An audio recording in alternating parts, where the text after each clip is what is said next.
We're speaking with Robin Constantine, who is the author of The Promise of Amazing, a young adult contemporary out out now. So, Robin, I have been thinking about this title for some time because I'll say that the first time that I read it, I thought, wow, that is the most optimistic title I've ever read. And then I thought in a bit more, and I thought, or possibly it's being like a little bit cheeky, like possibly it's speaking to the sort of ephemeral nature of promises. And then I saw the incredibly sweet cover and thought, no, definitely optimistic. So I'm wondering if maybe it's a bit of both. Tell me, where did the title come from and what is it speaking to in regards to your book? Well, the title is actually something very specific in the book. It wasn't, and it kind of came to me, I don't know, maybe on the third or fourth revision or something, because it's actually taken from the text, and it's Ren talking about Grayson and how his eyes are full of the promise of amazing. So that's where the title's from, and it's supposed to be optimistic. Yeah, kind of that moment where you're attracted to this other person, and it's the beginning of everything, and you're just it's this promise of something awesome. Right. So okay. That's where it came from. So this is obviously a love story. Tell us a bit about your main characters. You mentioned them there, Ren and Grayson. Tell us a little bit about them. When the book starts out, they're both sort of in this place where they're wondering what their lives out of high school are going to be like, but they don't know each other.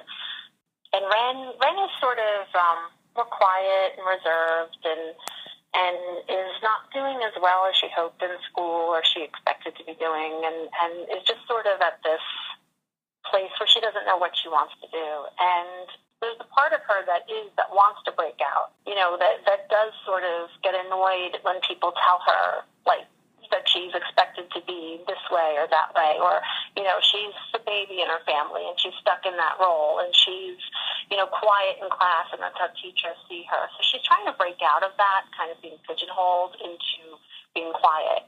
Now, Grayson, on the other hand, is someone who kind of lives out loud. He's a bit of a troublemaker, was kicked out of school for writing term papers and selling them. He's not afraid to act goofy or speak his mind. And I think why the two of them are attracted to each other is they each kind of want to find, like, he's looking for calm and quiet in his life, and she's looking to kind of live more out loud. And so that's why they're attracted to each other. Okay. Is there CPR in the book? Is this how the love, the attraction starts? Is that, or is it the Heimlich, or some incident? It's the Heimlich. It's the Heimlich. So this is... It's the Heimlich maneuver, yeah. Ren is a waitress at her parents' catering hall, and when she serves, Grayson's kind of acting goofy and tossing hot dogs up in the air and catching them in his mouth, and one gets lodged in his throat, and she doesn't know if he's kidding around right. when he does it, because his family's all around him kind of cheering, and then suddenly she realizes when she sees the look in his eyes that he isn't fooling around, and she kind of jumps into action. Having worked in a restaurant a lot, you're always passing those kind of signs that tell you what to do in case of a choking incident, and I was always happy that I never had to deal with that. Mm-hmm. And I just wondered what that would be like if that did happen, and so that's where that. I love it. The idea for their meeting kind of came up. Yeah, I love it. So it's obviously a dramatic moment for Grayson. Is it a little, and Ren, is it a humorous also? Yes. Yeah. Yeah. I definitely have to instill humor in pretty much anything I write. So, okay. Yeah, so there is a bit of humor in it, and it is meant to be a little, it's more lighthearted than doom and gloom. Okay. So let's talk for a minute about your release date, because The Promise of Amazing came into this world on December 31st, 2013. So it was sort of technically, like, according to my clock, it was a 2013 release, but you are a 2014 debuting author. What was that process like, or what's that been like? I didn't know when my release date was until like June or July, and so I didn't know it was going to be December 31st, and it actually is odd, like kind of a leap day for publishing, because there's the book blogging community, which is wonderful, like has all these like great lists, and they introduce debutantes, which is a really fun title to have. that was kind of where it got a little weird, because people would ask me, well, are you a 2013 debutante or are you 2014? And I just, well, I'm 2014 because I've been in the 1-4 group, and that's where I feel like I fit. It was a little strange, but it was fun. It's definitely a fun debut date because Yeah. there's parties going on, and Yes. and so it was kind of fun. Where do you typically write, and when do you find time to write? I write at home. I find I need to be at home. I get really distracted if I'm out at like a cafe, or I need quiet and I need to focus. Otherwise, anything bright and shiny, I'm like, oh, yes. Hey, I can go here and do that. Yes. So what are you currently working on? I'm currently working on a companion novel to The Promise of Amazing, and it's told from the point of view from one of Ren's best friends, Madison, and it involves a new boy, and it will be a love story, and that's, I think, all I can say about that. Oh, okay, fair enough. That's what I'm working on, and I am falling in love with it, so it's a good story. That's I hope. Great. Great. So we're going to hear a snippet next of The Promise of Amazing. Yeah, the scene I'm reading is from Ren's point of view, and it's actually when Ren and Grayson meet. It begins with Ren, who works at her family's catering hall, and she is discussing her distaste for a certain hors d'oeuvre. And so it begins. Little hot dogs were the bane of my existence. On my first day serving, when a guest asked what they were, I felt like saying, "Duh, are you blind?" But instead came out with tiny batter-wrapped kosher frankfurters with dipping sauce, in a formal voice that Eben never let me live down.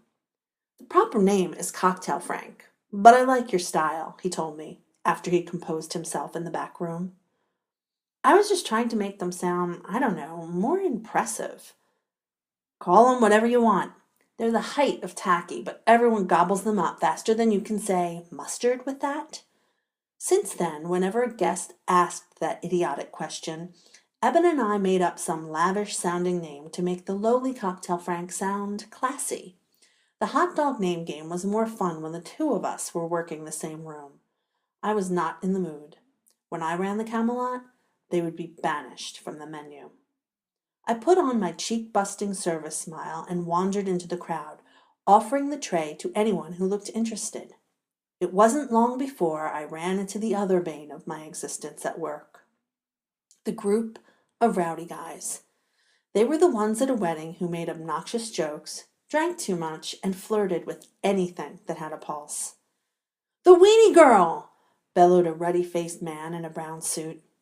Rowdy guys who gave me a nickname, a special breed. At least I knew they wouldn't ask me what I was serving. "Not a party till the wieners come out," someone else said as thick hands emptied the tray, leaving nothing behind but grease stains and crumbs on the paper doily. I went back to the kitchen, hoping to snag more trendy hors d'oeuvres like crab cake sliders or raspberry brie bites.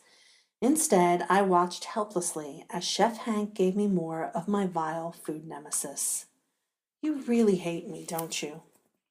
He saluted and busied himself with the next server. Back in the Lancelot, I took my time weaving through the crowd, ducking here and there and trying to avoid the rowdies. "Hey, weenie girl!" People actually turned to look at me. I froze, embarrassed from the shouted nickname and the laughter it provoked. My face cramped from smiling. I walked slowly toward them, but all I wanted to do was throw the tray frisbee style across the room and let them deal with the fallout. "Grayson, just the girl you're looking for," said the brown suit man. The person in question spun around and flashed a dazzling white-tooth grin that made me want to fix my French knot. He was younger than the rest of them, with dark, jagged hair that fell into his eyes. I held up the Cocktail Franks to him, softening my smile and praying he wouldn't ask any questions since his appearance had completely short-circuited my brain. "Sweet, watch this," he said, grabbing at least 5 dogs. He tilted back his head, threw one of the hot dogs high in the air, and caught it in his mouth to the applause of the surrounding group. While chewing, he kept his eyes on me. maybe wondering why I wasn't cheering along with the rest of them. I should have left, but there was something about the way he oozed confidence while acting so asinine that fascinated me. He was a complete tool, but I bet no one ever accused him of being too quiet. For his next trick, he threw 2 weenies in the air at once and successfully caught them in his mouth, to the delight of his rapt audience. This time, when he brought down his chin, he wasn't grinning. The rest of the hot dogs fell from his hand, and he gestured frantically toward his neck. No one in the group thought he was choking, for real. The brown suit man pounded his fist against a nearby table and chanted, "Gray, Gray, Gray!" Gray's face blossomed into a bright shade of red, and drool spilled out of the corner of his mouth. My first thought was that if he would go to those lengths for a joke, he must be a real jerk. I was about to leave when I saw the animal-like panic in his eyes. I dropped my tray and wrapped my arms around him from behind. The words "fist," "thumb in," right above the navel came out from the recesses of my brain, and I squeezed upward several times to no avail. Someone yelled for help. There was desperate movement around me, but I continued pushing my fist into Gray's abdomen until I felt his body release. Just as the band finished playing "The Girl from Ipanema," a gooey mass tumbled out of his mouth and landed with a splat on the cocktail table in front of him. Someone groaned. Gray gripped the table, head down, and coughed. Sound. A good sign. My arms fell from around his waist, and I stepped back. His navy blue jacket stretched taut across his back with each breath. Brown suit guy put a glass of water in front of him, but Gray waved it off. He stood up straight and turned toward me, mouth dropped open like he had something to say. His dark brown eyes held mine for a second. Open, honest, longing, as if the hot dog tossing tool was just some mask he'd put on for the party. A wave of recognition coursed through me. Did I know him? No, I'd never seen him before, but I took a step toward him. He blinked and lurched forward. "Are you okay?" I asked.